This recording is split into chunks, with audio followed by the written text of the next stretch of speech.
এখন এখানে খেয়াল করি যে এই রেখা 6 7 বিন্দু, এটা 45, এটা 45, তাহলে এটা কত? হুম,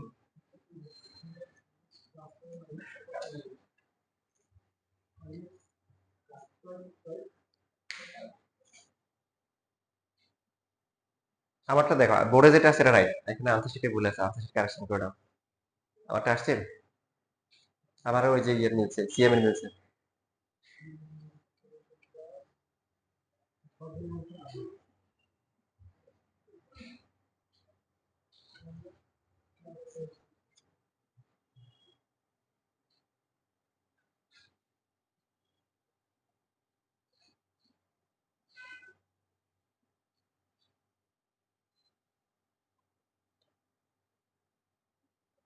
আচ্ছা, এই বাসায় গিয়ে দেখি, তোমার এখন যেহেতু ভুল হচ্ছে, এখন ভুল হয়েছে যদি থাকবে, তার মানে তুমি আবার ফ্রেশ করে নতুন করে করবে।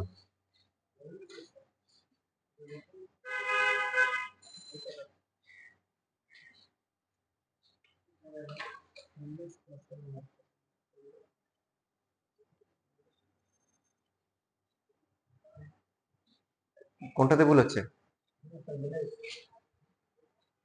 হচ্ছে।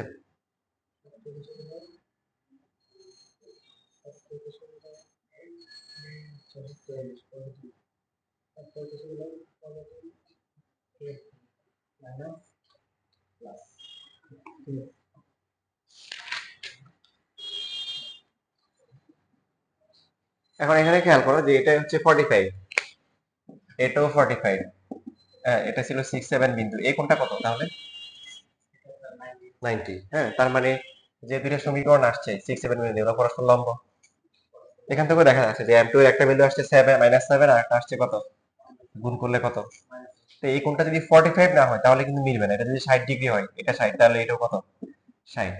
তো তখন আর লম্ব হবে না, হ্যাঁ, শুধু 45 হইতে হবে।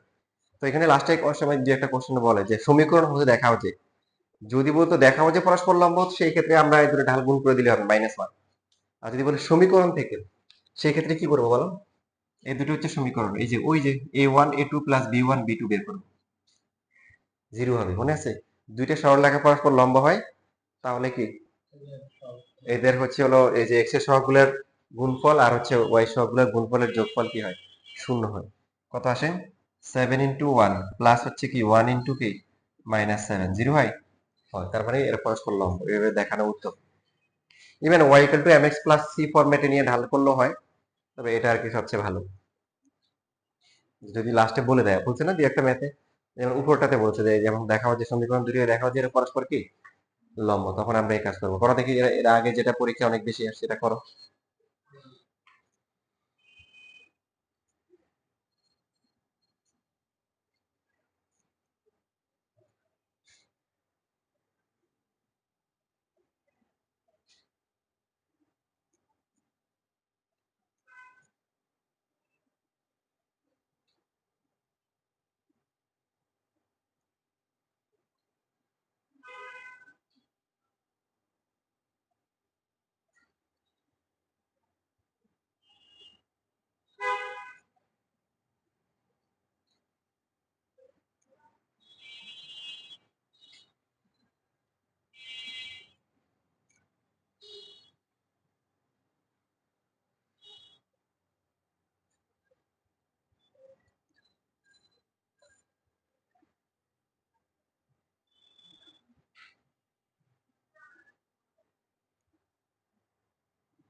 বুঝছেন?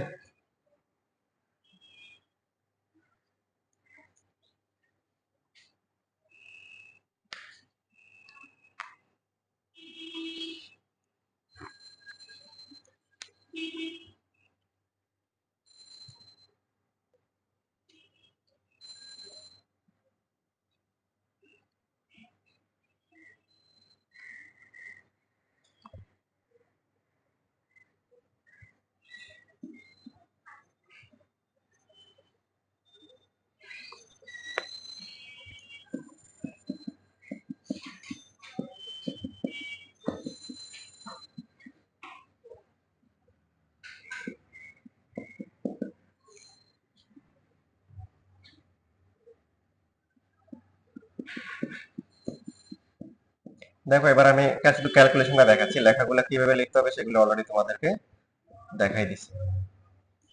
তো এখানে হচ্ছে হলো যদি 45 না হয় সেই ক্ষেত্রে হচ্ছে ক্যালকুলেশনটা একটু কমপ্লেক্স হয়, সেই জন্য দেখাচ্ছি, মানে দেখাইলাম না। তো এখানে বলা আছে যে 30 ডিগ্রি উৎপন্ন করছে, কত ডিগ্রি? 30 ইকাল টু হচ্ছে plus minus m1 minus m2 divided by 1 plus m1 m2। আগে 45 হলে 1 হয়, 30 আর 60 হলে কি হবে? তখন হচ্ছে ঝামেলা শুরু হবে।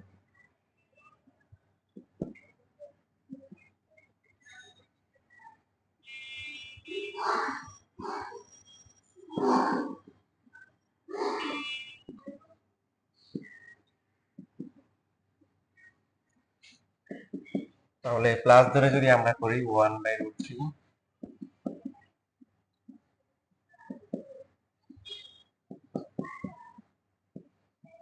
এরপরে হচ্ছে যোজন বিয়োজন করতে পারি, আড়াআড়ি গুণ করতে পারি, এটা করলে হবে।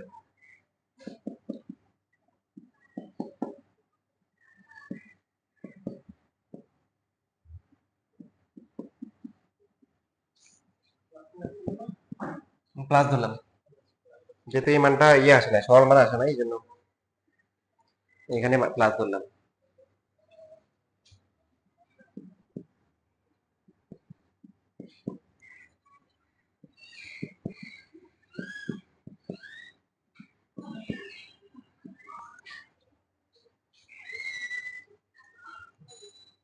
এই পাঁচটাকে সিম্পলিফাই করার জন্য আমরা নিচেটা অনুমতি দিয়ে গুণ করছি, মনে আছে? রুট যুক্ত এক থাকলে অনুমতি দিয়ে গুণ করতে হয়।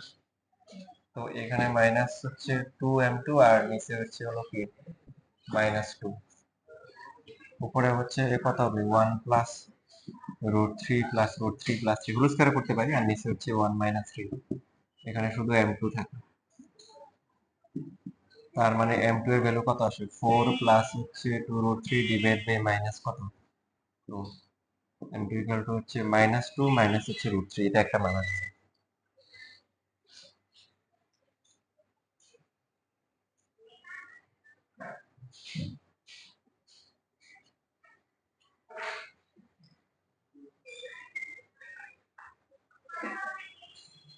আসসালামু আলাইকুম।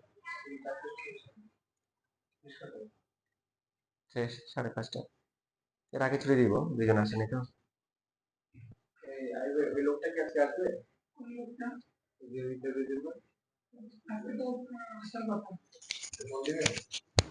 কটা আসার কথা?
হয়েছে।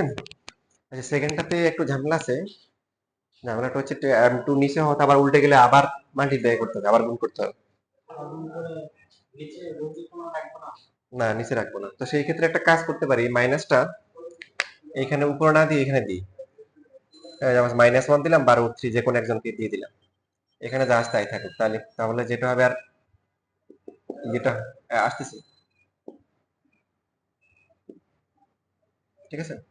তাহলে m2 উপরেই থাকবে, তাই না? -1 -m2, তারপরে হচ্ছে -1 প্লাস am2, বুঝছি। ওইভাবে করলে আবার উল্টাইতে হবে, আবার অনুগুণ দ্বারা গুণ করতে হবে, যেহেতু m2 নিচে আছে, ঝামেলা আছে একটা।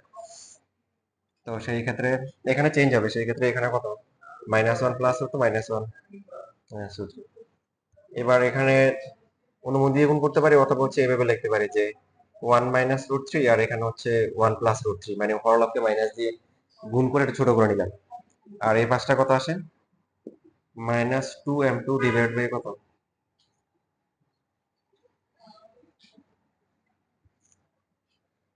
বাকিটা এবার নিচেরটার অনুমতি দিয়ে গুণ করো, 1 -√3।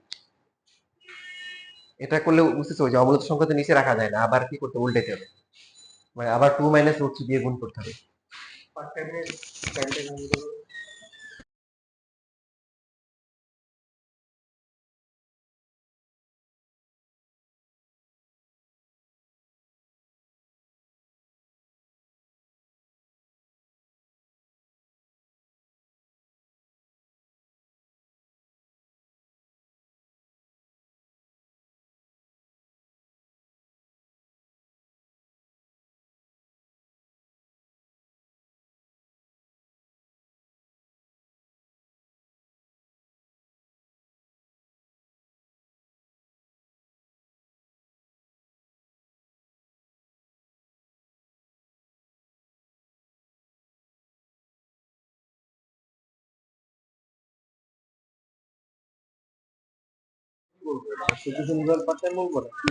সবসময় পারতাম, প্রতিদিন পারতাম। আপনি কোন কোন সময় পারবেন, আমার টাইম গুলো পাবেন, সে তো পার্ট টাইম। হ্যাঁ, হ্যাঁ।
বুঝছি কি পার্থক্য? মানে এখানেও আগে যে একটা রেখা সমীকরণ দেওয়া ছিল, এখন দুইটা বিন্দু দেওয়া আছে, আর এই বিন্দুগামী এবং এই রেখার সাথে কি হ্যাঁ এটাই জাস্ট একটু একটু সমীকরণ বের করে নিতে হবে।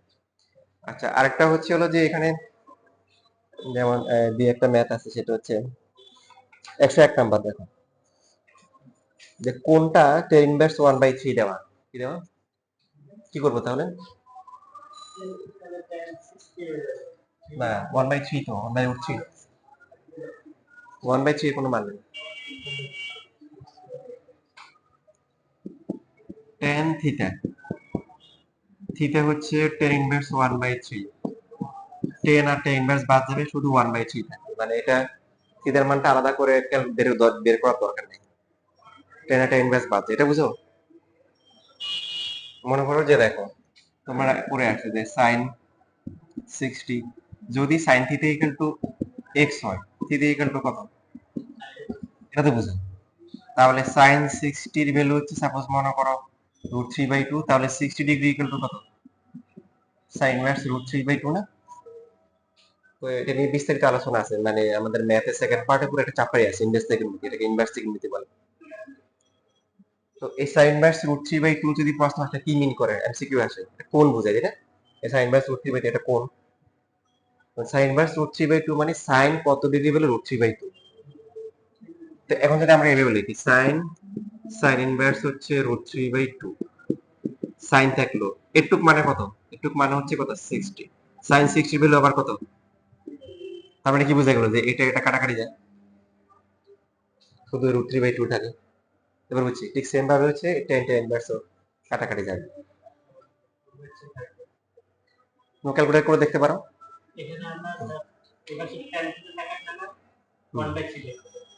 না মানে টেন থিটা, আর থিটার মান দেওয়া আছে ten inverse 1/3, ten ten inverse কাটাকাটি যায় 1/3, আর বাকি পাশে তো প্লাস মাইনাস ওটা থাকবেই।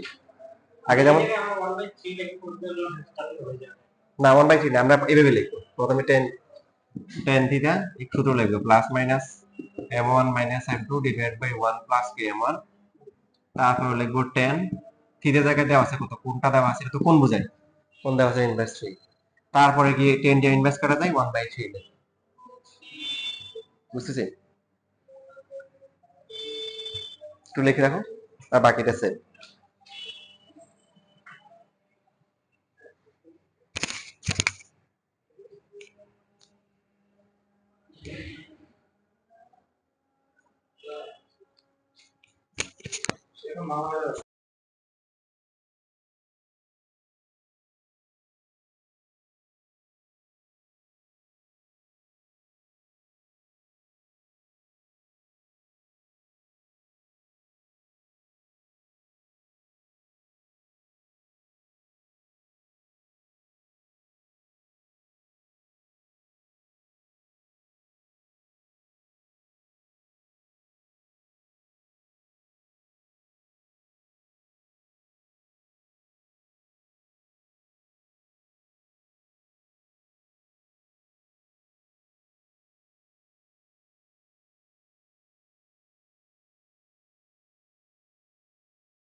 আচ্ছা, আজকে আমরা লিমিট করবো না, যে সময় প্রায় শেষ হয়ে আসছে সে, তো বাকি এখানে একটা ম্যাথ তোমাদের নিয়ে আলোচনা করি যেটা বইতে আসছে। দেখো আমরা যে ম্যাথ গুলো করছি এরকমই, পার্থক্য হচ্ছে যে এখানে এটা বলা আছে একটা বর্গক্ষেত্র বলা আছে, এর আগে যতগুলো আছে সবগুলো একই রকম আসলে।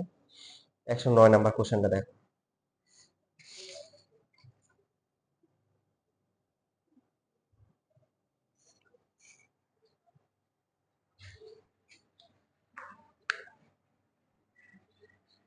বর্গ প্রত্যেকটা বাহু সমান, প্রত্যেকটা কি কোণ সমান।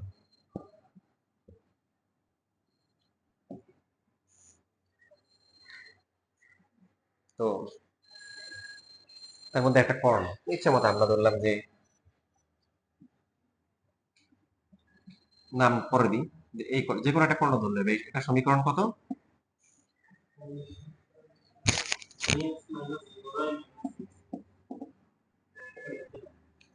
কিন্তু বর্গ। এখন এই যে বিন্দুটা আছে, এই বিন্দু হতে পারে কি যে এই দুইটা বিন্দু অথবা হচ্ছে এই দুইটা বিন্দু, যে কোনো একটা। কোনটা হবে বুঝবো কি হবে?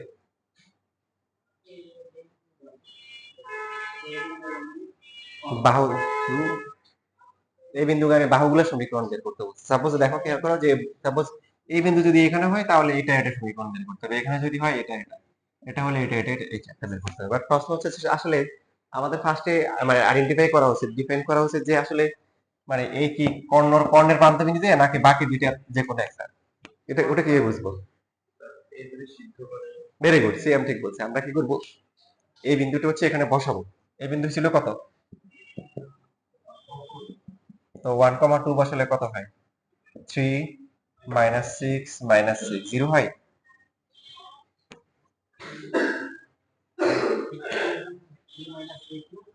3 মাইনাস সরি 8 -6, যাই হোক 0 তো হয় না। তার মানে এই বিন্দু এখানে এখানে হবে না, এই দুটোর যে কোনো একটা হবে।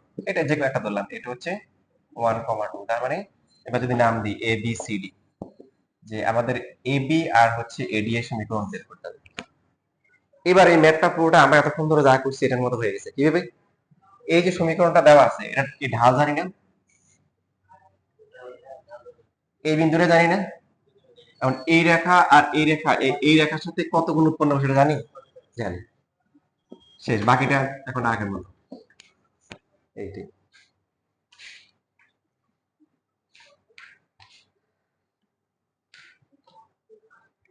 এইটুক লিখে চলে তো, বাকিটা বাসায় করে নিও, আনসার দেওয়া আছে, সে মিলাই নিও।